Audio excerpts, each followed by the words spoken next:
Saya Muhammad Afan Farezi dengan NIM 23030608 dari Program Studi Peternakan, Fakultas Pertanian, Universitas Sumatera Utara. Saya akan menjelaskan bagian-bagian topografi pada kelinci. Yang pertama, esofagus di lehernya, lalu ada trakea seperti tulang rawan, tulang cincin AC, tulang AC. Selanjutnya ada diafragma ini kanan dan kiri, ada pulmo atau paru-paru dalam ini, ada cor jantung, ada hepar atau hati. Selanjutnya ventriculus atau lambung, ada limpa di balik ini, terus intestinum tenue, terus halus, intestinum crassum besar. Selanjutnya ada cecum yang membedakan kelinci dengan mamalia lain, dan vesica urinaria. Selanjutnya ada digestori pada kelinci. Yang pertama dari cavum oris atau mulut. Di sini terjadi enzim amilase, terdapat lidah dan juga gigi. Lalu masuk ke esofagus dan ventriculus. Di ventriculus dicerna menggunakan enzim pepsin yang diubah menjadi pepton. Lalu masuk ke intestinum tenue yang panjangnya sekitar 37 cm dan jejunumnya 112 cm menggunakan enzim lipase yang dihasilkan oleh si pankreas. Lalu ada cecum. Cecum ini dicerna seratnya di sini diubah menjadi mikronutrien. Lalu ada kolon. Kolon ini membentuk feses lunak, dan feses lunak ini akan dicerna 2 kali oleh kelinci sehingga menghasilkan feses yang padat. Lalu kelinci memakan fesesnya disebut kopropagi. Selanjutnya kita akan masuk ke bagian organ pencernaan tambahan pada kelinci, yaitu yang pertama ada glandula salivari, yaitu kelenjar-kelenjar ludah yang bermuara dalam rongga mulut si kelinci. Selanjutnya ada glandula parotis, ini sepasang terletak di belakang mandibula atau di bawah telinga si kelinci. Lalu ada glandula sublingualis, yaitu di bawah lingua. Lalu ada glandula infraorbitalis. Dan fungsi-fungsi dari kelenjar saliva tadi adalah membasahi pakan untuk memudahkan penelanan saliva pada hewan ternak monogastrik. Biasanya lebih asam daripada saliva hewan ternak ruminansia. Ini ada hepar. Hepar ini condong terletak di sebelah sisi kanan badan, sebagai tempat metabolisme protein, lemak, dan karbohidrat, serta sebagai tempat pusat detoksifikasi racun pada dalam tubuh. Hepar ini menghasilkan cairan empedu yang dialirkan melalui ductus hepaticus.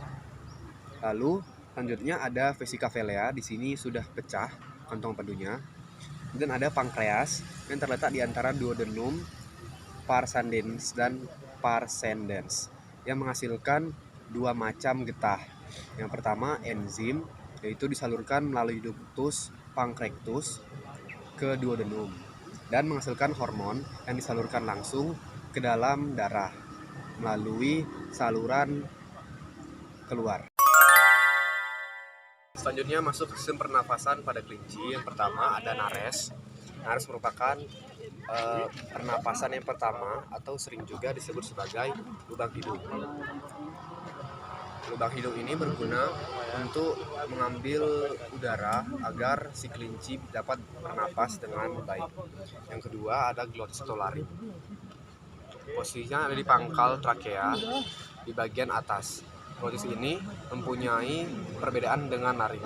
Kalau laring itu dia pangkal dari trakea bagian atas, sedangkan kalau glotis itu celah masuknya udara ke dalam trakea. Lalu selanjutnya ada trakea. Trakea ini merupakan organ pernapasan yang berbentuk seperti pipa yang terdiri dari cincin-cincin tulang rawan. Trakea ini berfungsi untuk mencegah terjadinya kolapse karena adanya tekanan pada saat si kelinci bernapas. Lalu ada bronkus. Bronkus ini ada kanan dan kiri, di mana saat bronkus ini nantinya akan berhubungan dengan alveolus yang ada di dalam si pulmo atau paru-paru. Di alveoli akan terjadi pertukaran gas. Selanjutnya yang terakhir ada pulmo atau paru-paru. Yang dikenal paru-paru ini berjumlah sepasang, yaitu kanan dan kiri. Fungsinya yaitu untuk sebagai tempat sirkulasi atau pergantian oksigen dan karbon dioksida. Nah, di pulmo atau paru-paru ini kanan dan kiri ada dexter dan sinister. Selanjutnya kita akan masuk sistem nervosum pada kelinci.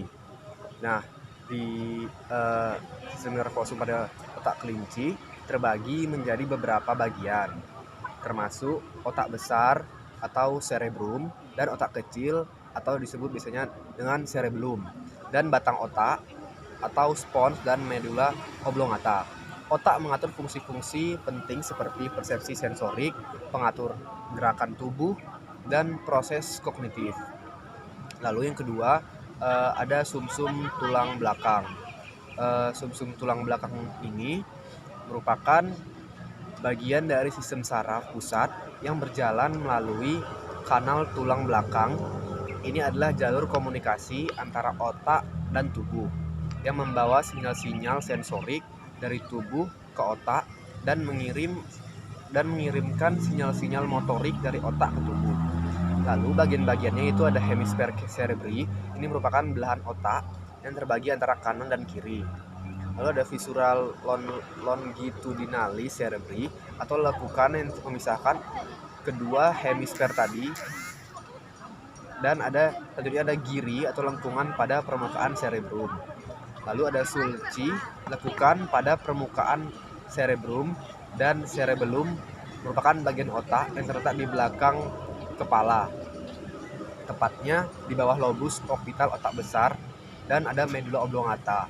Ini merupakan bagian bawah batang otak yang membantu mengatur pernapasan, ritme jantung, tekanan darah, dan menelan.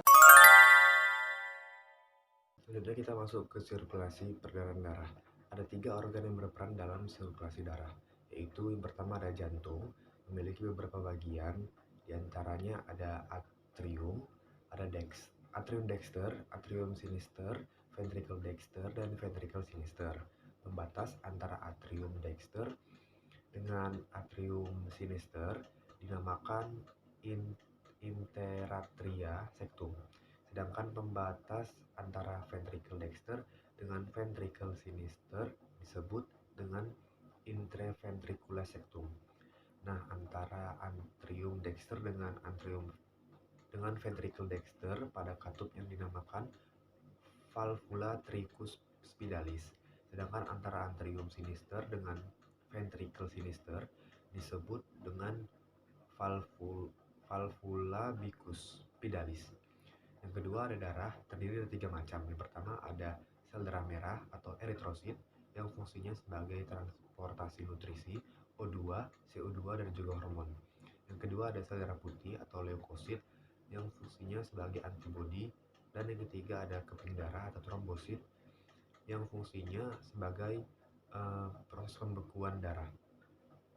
Selanjutnya ada pembuluh darah, dibagi lagi menjadi 2 macam, yaitu ada arteri, berfungsi sebagai untuk mengalirkan darah dari jantung ke seluruh tubuh yang kaya dengan O2.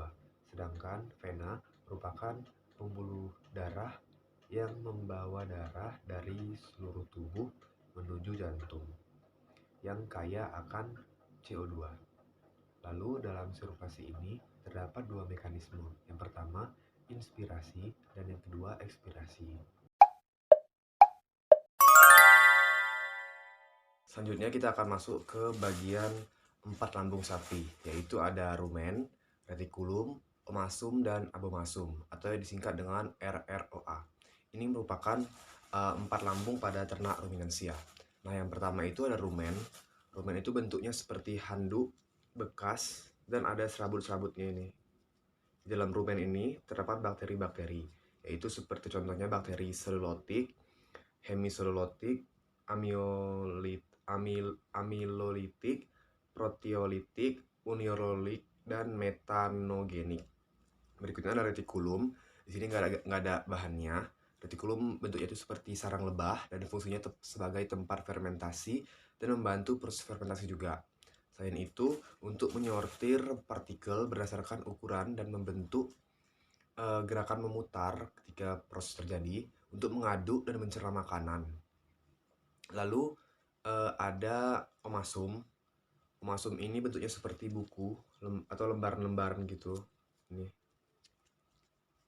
lembar-lembaran atau lipatan-lipatan sehingga disebut sebagai perut buku. Fungsinya untuk menyerap air, asam lemak tertentu, dan natrium, dan tentunya sebagai tempat fermentasi. Lalu ada omasum, di sini juga nggak ada bahannya. Omasum letaknya di perut bawah kanan dan bentuknya memanjang.